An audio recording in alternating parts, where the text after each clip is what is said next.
Welcome to Breakdown.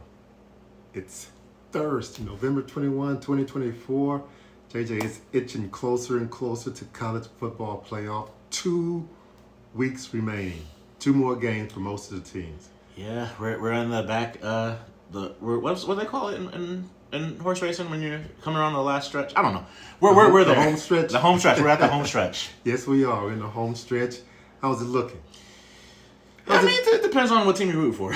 Well, how's it looking for the Big Ten and the SEC? Because we're going to talk Big Ten, SEC. It's looking like the Big Ten and SEC are each going to get at least 3 teams into the college football playoff. The SEC is campaigning for 5 right now. Obviously, the Big Ten wants 4, but we'll just have to wait and see. Right now, the Big Ten has 4 of the top 5 spots. Well, JJ, based on the college football rankings, the Big Ten has 4 teams in, and the SEC has 4 teams in. Right now, with 2 games to go, with everybody except for Oregon and Washington, they only have 1 game left in the regular season. But then the playoff will count as well. Yeah. What's your thought on the conference playoff games? You heard what Lane Kiffin said, right? It puts you at a disadvantage to lose it, so you might as well you might be better off to not even play in the conference championship game if you're gonna lose it. That's what he says. He said the reward doesn't justify the risk, because if you lose, you could be out of the college football playoff, and if you win, the only thing you get is a 1-game bye. Yeah. Do you agree with him? Yeah, I mean that's been the case for a while. I remember back in 2008 when Missouri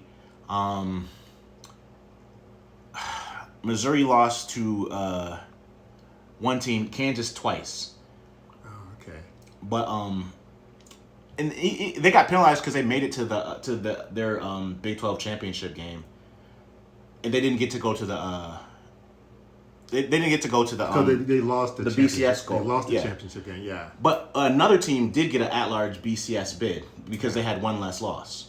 You know, Alabama won 2 national championships when they did not even win their conference championship. Oh yeah, I remember the LSU game. I try to forget it all the time. Okay. That 9-6 game or whatever. Or no, the rematch was a lot different. But Well, you know, it's going to be interesting. You know, they're going to play these championship games. You can't get out of them. Lane Kiffin made that comment primarily because he knew that he's not going to be in it. Of course, Okay. It's campaign season. Yeah. Just because one election is over doesn't mean all of them are over. That's true. JJ, Yeah. for what are the top 5 for the Big Ten? Yeah. Would you have thought that going into the season? I hadn't really assessed any of the schedules, but I could have easily seen 3 teams. I definitely didn't see these 4 teams. Indiana's the outlier, but Ohio State, Oregon, and Penn State, I think, were all contenders for the college football playoff. I mean, they were all ranked in the top 12 going into the season, so I'm not shocked that they're in the top 4 or 5. But obviously, Indiana, Kurt Signetti, the $10 million man or whatever. Well, right now his contract is $4.5 million. Okay. And it goes up to $8 million because a couple of days ago they gave him a brand new contract starting next year. It'll go up to $8 million, plus he'll get an annual $1 million retention or whatever kind of contract. Bonus, yeah. Yeah, bonus. Is he worth it, JJ? Has he done anything to justify almost doubling his salary? On one hand, we did have Michigan State with Mel Tucker, who had a lot of success early on. Yes. And then he seemed, I don't know if he seemed like he prioritized different things. I don't know if that's going to be the case with Kurt Signetti. Obviously, he doesn't have a large sample size, but he's doing something that Mel Tucker did not do at Michigan State. He has taken Indiana to a height it has never been, ever. That is true. In over 100 years. So, the Big Ten and SEC get all of this money. They should distribute it on football, considering that's where the money comes from, the TV deals. I think he does. As much as any football coach deserves, $8 million. I'd say yeah. Kurt Signetti, if I pronounce his name right, he's 63 years old. 8-year contract. I mean, he'll be like 71 when that contract expires. More power to him, JJ. Absolutely. More power to him. Since we bring up Indiana. Let's talk about the game this coming weekend. Indiana, Ohio State. Indiana got to go to Columbus. Let's talk about it. JJ. Yeah. What's the rap on Indiana? What's the rap on them? You tell me. That they haven't played anybody. Oh, that yeah. I mean, yeah. Their schedule is a little bit weak. After this week, they can't say that. Does Indiana have a shot in this game? They absolutely do. I mean, Northwestern was keeping it close with Ohio State before. I just Ohio State their center just had an Achilles injury. He's out for the season. Seth McLaughlin, right. Yes, he is. The Alabama transfer. Mm-hmm. I can't remember if that's the 8th or the 9th offensive lineman that Ohio State has lost this season. But in the trenches, they are vulnerable. In Indiana, I mean, they don't have the best pass rush in the world, but that's something that they can exploit for sure. Absolutely, like that affects the pass game, that affects the run game, and we know how Ryan Day. We know how he can get a little tight in big games. We'll see. JJ, who needs this game more, Indiana or Ohio State? Ohio State. I mean, Indiana. I think no matter what happens for the rest of the season, Indiana's gravy. Like, this is the best season of Indiana football, no matter what. Now, if you're talking about getting into the college football playoff, Indiana needs to win it. I would say a 9-2 Ohio State. A 9-2 Ohio State will still get in, or 10-2 after they beat Michigan. They would still get in, but Indiana, assuming that they lost to Ohio State, there's a lot of chatter down south in SEC country about how Georgia, they came in 11th at the college football playoff poll, most recent one. They were upset, and they were talking about how Indiana was overranked and they shouldn't be 4th or 5th. Well, last year, an undefeated Florida State got shone from a 4-team college football playoff. I think an 11-1 Indiana team will get in, barring one thing. If they lose 49-3, they might not make it. Yeah, I remember Ohio State.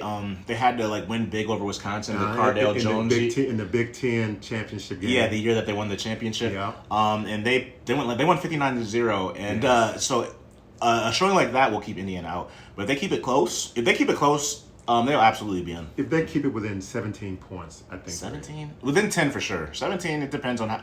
If it starts off at 40, and then they climb the garbage time, they climb their way back, I could see them getting left out. When is the last time Indiana beat Ohio State? That's a great question. This powerhouse. I'm going to tell you. Not in my lifetime. It was a very good year. Really? What year was it? 1988. No, it was. So it wasn't my lifetime. I was a couple of months old. It was a very good year. 1998, the last time Indiana has defeated Ohio State. Huh? So hopefully it'll be a good game this coming Saturday. Yeah, go Hoosiers. JJ, what you think about what Joey Galloway said? I don't know what Joey Galloway said. He said that Indiana should bench Curtis Rourke. Why? Because they have more to gain by not playing him not getting hurt, and they're more likely to get into the college playoff if he doesn't play in a game that they doesn't. That's play. Bush League. If I was on the college football playoff committee, I would keep Indiana out just to make a point. You cannot do that. If Indiana does that, what's to stop all the teams from doing that? At the end of the day, what pays all of everybody's contract is fans watching the games. That's true. And if you give reason for fans to not watch the games, you don't want college football to turn into the NBA. Or the NFL. Yeah. Well, the NFL doesn't have as much. I guess, yeah. The last game of the season, the NFL will do that. But you're right. You don't want it to turn into that. But NFL, yeah. Sorry, they only have one team that gets a bye now, so that kind of mitigates that lately. Well, JJ, you mentioned earlier, and we're going to get off Indiana and Ohio State. You mentioned earlier about Ohio State struggling against Northwestern. Oh, this is Ohio State. This will be the third time they will have played a team that has had 2 weeks to prepare. Northwestern had 2 weeks to prepare for Ohio State. Ohio State said they saw some things that they hadn't seen on film when they played Northwestern. The great coach, Kurt Cignetti, he will have a lot of things to show Ohio State that they have not seen on film. Yes or no? Yeah, but Ohio State hasn't really ran their quarterback. That's their break glass in case of emergency type situation. And I think this is this game, the Michigan game, the Big Ten championship, like this is when they start to like. Remember last year when Michigan didn't really play anybody until the end of the year? True. And they didn't run J.J. McCarthy at all until the end of the year. And they played in Penn State, Ohio State, and into the college football playoff. I think Ohio State's going to do the same thing. Okay. I think they're going to go in playing like a vanilla. Don't want to show Indiana too much, but if they need to at halftime, I think they'll break glass in case of emergency. I think they'll run Will Howard. Okay. JJ, before we leave, you got to give me a winner. Oh, Indiana. Go Hoosiers. Is it even a question? Coming from a U of M fan who doesn't like anything about Ohio, U of M fan who doesn't like Ohio State. He says Indiana going to win. Yeah. I'm thinking. I think Ohio State has the talent to break it wide open by 20, 25 points, but I don't think they will show that. I don't think they will need to break glass. So I'm thinking it will be a good game. But Ohio State will command from start to finish. Even though Indiana will show them some things Ohio State have not seen. Ohio State has too many NFL athletes on their team to not produce. Yeah, Indiana really struggled against Michigan. That was the only game that they've actually really struggled in. And Michigan's defense is legit. Obviously, the offense is not. But Ohio State's defense is a little bit better than Michigan's this year. I would say Michigan's, if everybody was healthy, would be better. But Will Johnson didn't play against Indiana, and they were down to like their 6th and 7th cornerback, and Michigan was still giving Indiana fits. So, yeah, no, Ohio State is going to be a formidable foe. Okay, JJ, I want to know if if Nebraska going to get bowl eligible. They're 5-5 right now, and they're hosting Wisconsin this week, and then after that they have to go to Iowa. I bet their fans want to know if they're going to be eligible too. They have lost 4 games in a row, JJ. Yeah, and they've lost like 8 games in a row. 8 like with opportunities to clinch a bowl eligibility. They've lost. If you go back to last year, they've lost like 8 games. So yeah, no, Nebraska is. And if you go back to the year before that too. Oh, the year before? Yeah, they had. I think they would won like 5 games, or not the year before, the tenure before. I know Scott Frost had won 5 games one year, pretty early on, and then kept on losing. So. But JJ, they were 5-1 to start the season. They were, and now they're 5-5. Yeah. Do they get bowl eligible? Yes or no? Wisconsin and Iowa. Yeah, I mean, I think Wisconsin and Iowa are better teams than Nebraska as of right now. I think Dylan Raiola has really hit that freshman wall. He was really hot to start this season, and then he started seeing defense adjust, and he started getting confused, not being able to trust what he sees. Yeah, Iowa can do that. Iowa can really. They don't always have the greatest offense, but they can bring their defense. I don't expect them to win at Iowa. They really need to win a home against Wisconsin this week if they want a shot. I mean, and if they lose, this game, I mean, the fan base has to be that has to be so demoralizing for them. Well, JJ, right now the Big Ten, with 2 games left for most teams, Big Ten has 9 teams that are bowl eligible. Mm-hmm. I want to know if Michigan State's going to get bowl eligible. They are 4-6 right now. Mm-hmm. They play Purdue this coming Friday, and then they end the season hosting Rutgers, and they host Purdue Friday. Yeah, so I mean, it's good for them that they have a couple of home games to work with. I think Purdue Purdue is 1-9. Yeah, now outside the Illinois game, they haven't really been competitive either. But Purdue has lost 9 games in a row. Yeah, but they took Illinois to double overtime. That's true. At Illinois. But I think Michigan State should win that game. If they don't win that game, Tim out the Rutgers game. I'm sorry. If they don't win that game, what? Jonathan Smith is going to, I mean, he's not going to be on the hot seat, but the honeymoon's going to be for sure over for him. Rutgers game, I mean, Rutgers has been dealing with a whole lot of injuries. I mean, they have been the most injured team in the conference. And they've come back. They've won their last 2 games. They have. The thing about Rutgers is they play Illinois right before they play Michigan State in the year, and Illinois. After playing Illinois, a lot of teams in the Big Ten lose just because of the physical nature of Brett Bielema. You can say I know you're not the biggest fan of Brett Bielema, but that's a physical team. That's a physical defensive line, and they beat people up. So I think that Michigan State should probably be thankful. Illinois that Rutgers gets to play Illinois the week before. That's a body Interesting. Yeah. Okay, last Big Ten team before we move to the SEC. Okay, last Big Ten team. Team in Ann Arbor. Michigan. They are 5-5. I want to know if they get bowl eligible because They got this week. Michigan got Northwestern. They host Northwestern, and then next week they have to go to Ohio State. Michigan is 1-4 in their last 5 games. Yeah, no, Michigan is. They look bad. They don't have a quarterback. And when you don't have a quarterback, it really, really shows. They don't have a quarterback in ways that no team in the country, it feels like, is as inept as they are when it comes to quarterback play. Do they get bowl eligible? Northwestern. Yeah, they play Ohio State. Yeah, they play Northwestern. So yes, they get bowl eligible. Okay, so JJ says yes. JJ, Yeah, let's go to the SEC. let's go down south. Let's go down south.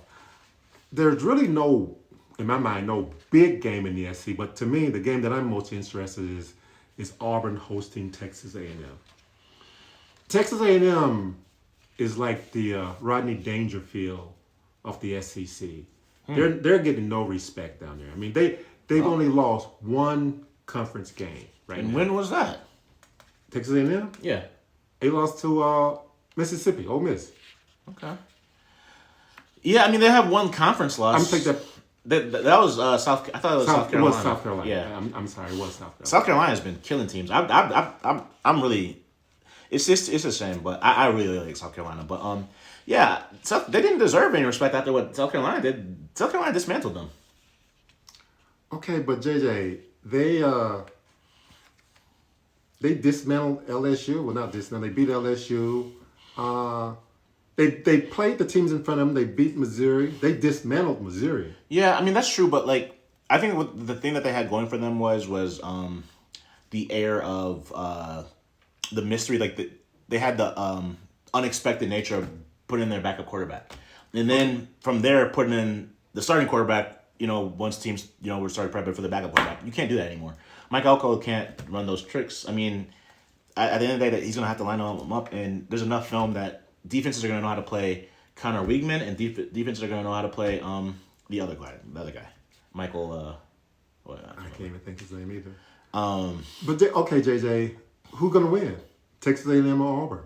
Well, Auburn is very bad right now. Like they're not good. They still have some talent, but I mean, I don't think any of their teammates believe in Peyton Thorne. I think I don't know if they've quit on the season, but. I don't know. So you got Texas A&M winning that game. I do have Texas A&M winning that game. If Texas A&M win that game, they're gonna go into the rivalry game with Texas with only one conference loss, and Texas will have one conference loss. Yeah.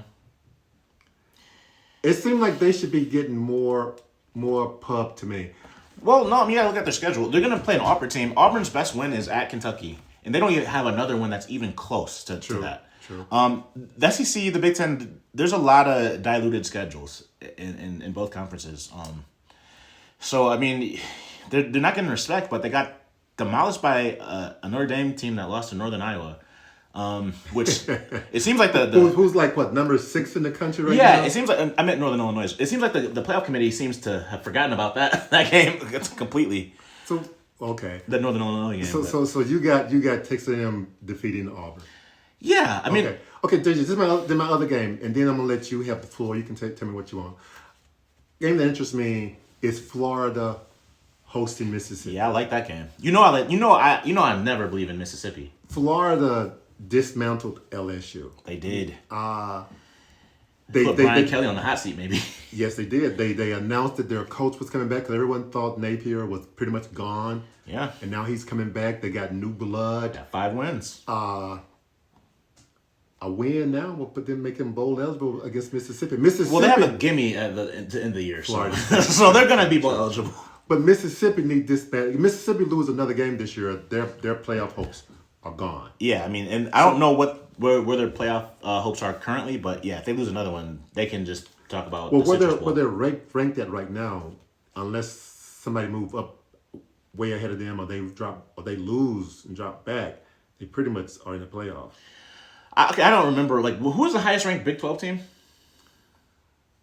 BYU. Oh, where were they ranked? 11th, I believe. Okay. 11th.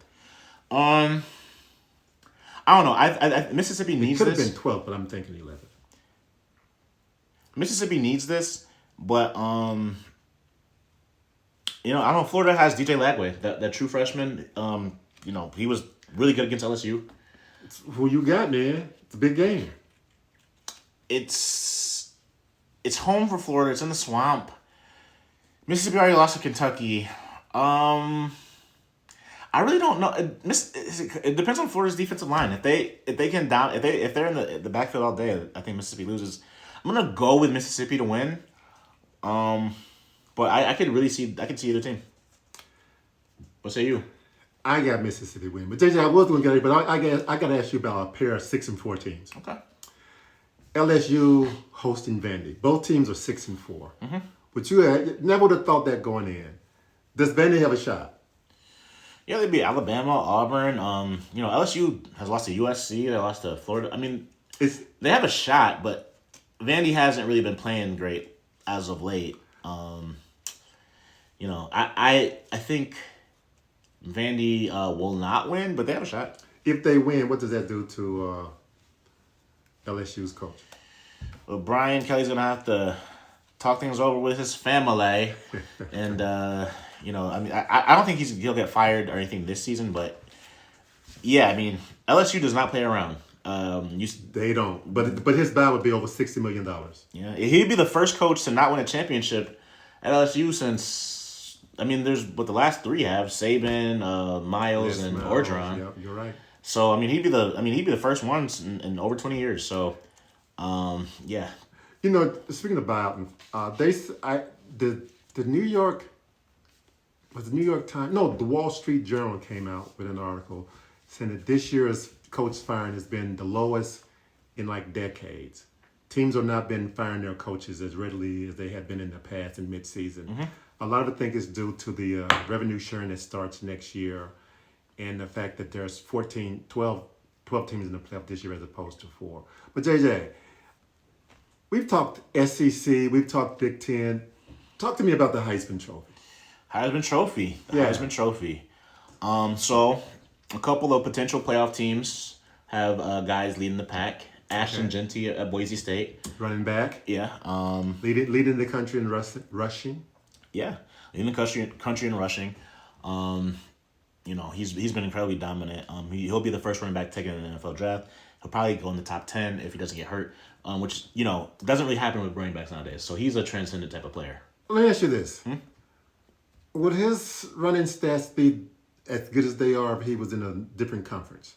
If he was in the Big 12, they would be just as good. If he was in the ACC, they would be just as good. The Big Ten and SEC, I don't know. He'd still be the best back in the country. Okay. But I'm not sure if they would be as good. But, yeah, I think... So who's else in the running for the Heisman? Well, the runaway favorite as it now stands is one Travis Hunter. Travis Hunter. I've heard of him before.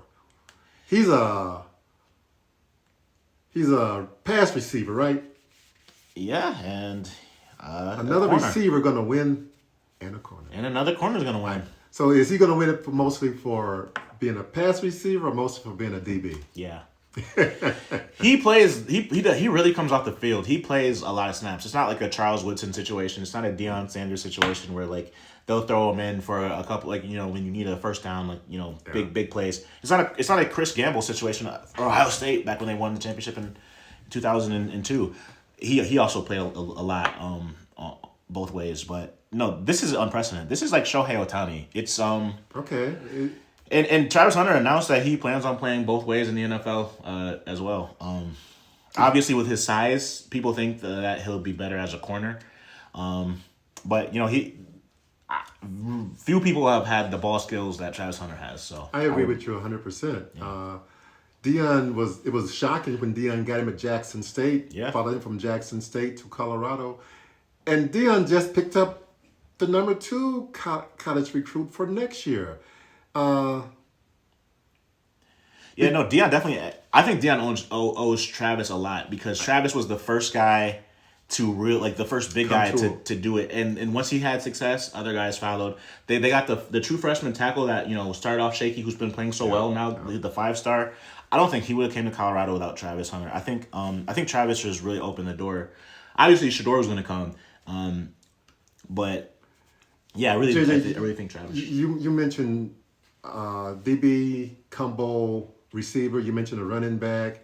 You even mentioned a quarterback for a potential Heisman. Yeah, Don't isn't it the quarterback who always win the Heisman?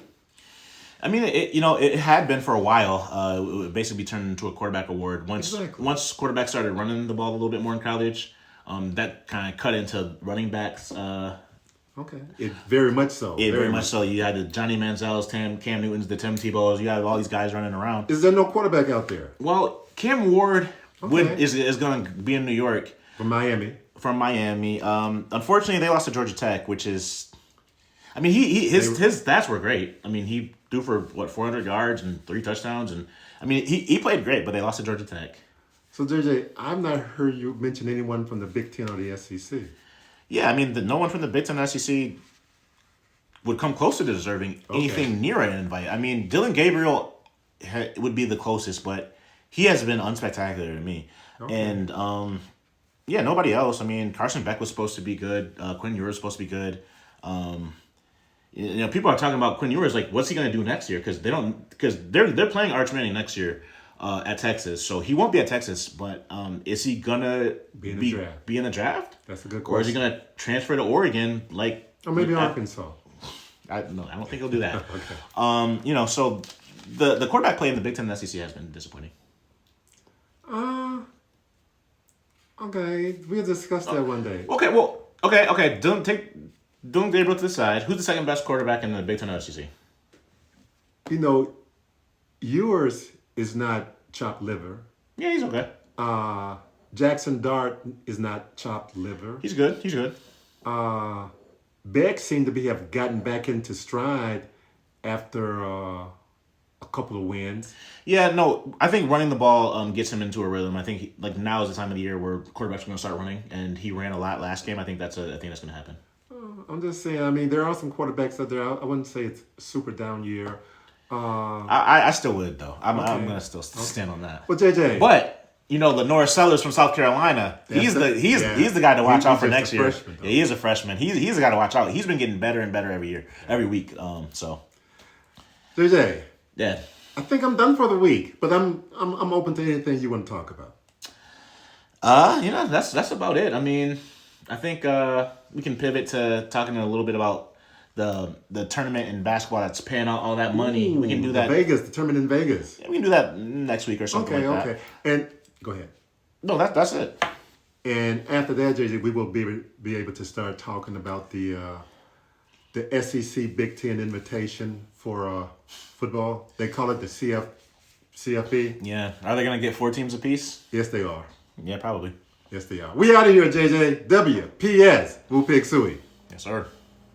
Bam.